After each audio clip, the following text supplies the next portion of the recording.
ইরানের বর্তমান রাজনীতির অন্যতম প্রভাবশালী ও ক্ষমতাধর ব্যক্তিত্ব মোহাম্মদ বাকের গালিবাফ 2020 সালের মে মাস থেকে তিনি দেশটির পার্লামেন্ট স্পিকার হিসেবে দায়িত্ব পালন করছেন। সম্প্রতি পাকিস্তানের ইসলামাবাদে যুক্তরাষ্ট্রের সঙ্গে সরাসরি শান্তি আলোচনায় ইরানি প্রতিনিধি দলের নেতৃত্ব দিয়ে তিনি পুনরায় বিশ্ব গণমাধ্যমের আলোচনায় এসেছেন।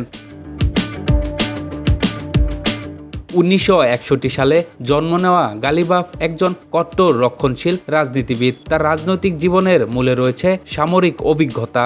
1980 সালে তিনি ইসলামী বিপ্লবী গার্ড বাহিনীতে আইআরজিসিতে যোগ দেন। 1980-এর দশকে ইরান ইরাক যুদ্ধের সময় তিনি আইআরজিসির অন্যতম গুরুত্বপূর্ণ কমান্ডার হিসেবে দায়িত্ব পালন করেন এবং যুদ্ধক্ষেত্রে নিজের নেতৃত্বের প্রমাণ দেন। মোহাম্মদ বাকের গালিবাফ তেহরানের ইতিহাসে দীর্ঘতম সময়ে মেয়রের দায়িত্ব পালনের রেকর্ড গড়েছেন।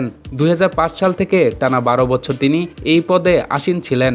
মেয়রের দায়িত্ব পালনকালে তেহরানের আধুনিকায়ন এবং অসংখ্য অবকাঠামোগত প্রকল্পের জন্য তিনি যেমন প্রশংসিত হয়েছেন, তেমনি তার বিরুদ্ধে বিভিন্ন সময় আর্থিক অনিয়মের অভিযোগও উঠেছে। গালিবাফ 4 বার ইরানের প্রেসিডেন্ট হওয়ার লড়াইয়ে অংশ নিয়েছেন, তবে প্রতিবারই তিনি ব্যর্থ হন।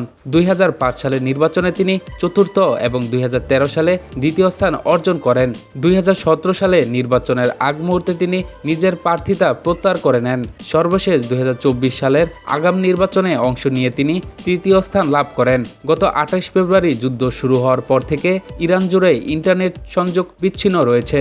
সাধারণ মানুষের জন্য ইন্টারনেট সেবা বন্ধ থাকলেও সামাজিক যোগাযোগ মাধ্যম এক্সে নিয়মিত সক্রিয় দেখা যাচ্ছে গালিবাফকে।